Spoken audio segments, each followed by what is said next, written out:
dibaptis dalam Kristus. Atau tidak tahukah kamu bahwa kita semua yang telah dibaptis dalam Kristus telah dibaptis dalam kematiannya? Dengan demikian kita telah dikuburkan bersama-sama dengan Dia oleh baptisan dalam kematian, supaya sama seperti Kristus telah dibangkitkan dari antara orang mati oleh kemuliaan Bapa, demikian juga kita akan hidup dalam hidup yang baru. Roma 6 ayat 3-4. Penting untuk mengetahui makna dari pernyataan dibaptis dalam Yesus Kristus, seperti pada ayat di atas. Hal itu berbeda dengan baptisan air yang menenggelamkan orang dalam air. Baptisan air adalah simbol. Di saat engkau dibaptis air, engkau sedang menyatakan bahwa engkau telah mati dan dikuburkan bersama-sama dengan Tuhan. Engkau dibawa keluar dari air dalam rupa kebangkitannya. Inti dalam Roma 6 bukanlah mengenai baptisan air, melainkan tentang menenggelamkan orang percaya ke dalam Kristus setelah pernyataannya akan ketuhanan Yesus Kristus dan iman dalam kebangkitannya. Dalam 2 Korintus 5 ayat 17, Rasul Paulus memakai istilah dalam Kristus ketika ia menyatakan, jadi siapa yang ada di dalam Kristus, ia adalah ciptaan baru.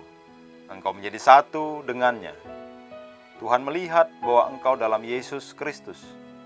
Ketika kita mengatakan bahwa kita di dalam Kristus, bukanlah seperti kita mempunyai sesuatu di dalam sebuah kotak, namun lebih berarti kita menjadi satu kesatuan yang tak terpisahkan dengannya, menjadi satu roh dengan Dia.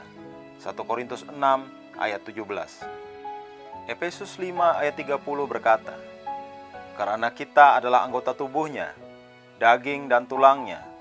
Yesus berkata, akulah pokok anggur dan kamulah ranting-rantingnya.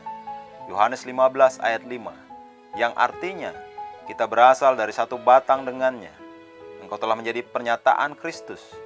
Begitulah sebaiknya dan seharusnya engkau berpikir.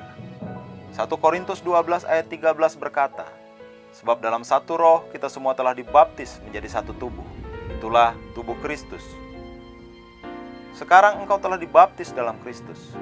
Alkitab berkata, hiduplah sesuai dengan firman. Hidup dalam hidup yang baru. Roma 6 ayat 4. Hiduplah dengan keyakinan. Jangan takut sedikit pun. Karena engkau tahu bahwa engkau dan Kristus adalah satu. Bersamanya engkau tak terkalahkan. Teruslah bergerak maju.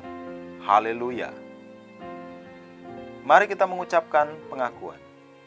Aku tidak terpisahkan dari Kristus. Sebab di dalam Dia aku hidup, aku bergerak, aku ada. Aku adalah perwujudan dan ekspresi dari kemuliaan dan keilahiannya.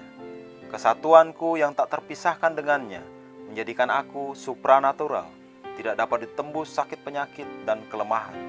Apapun yang menghadangku, aku berani dan tidak takut.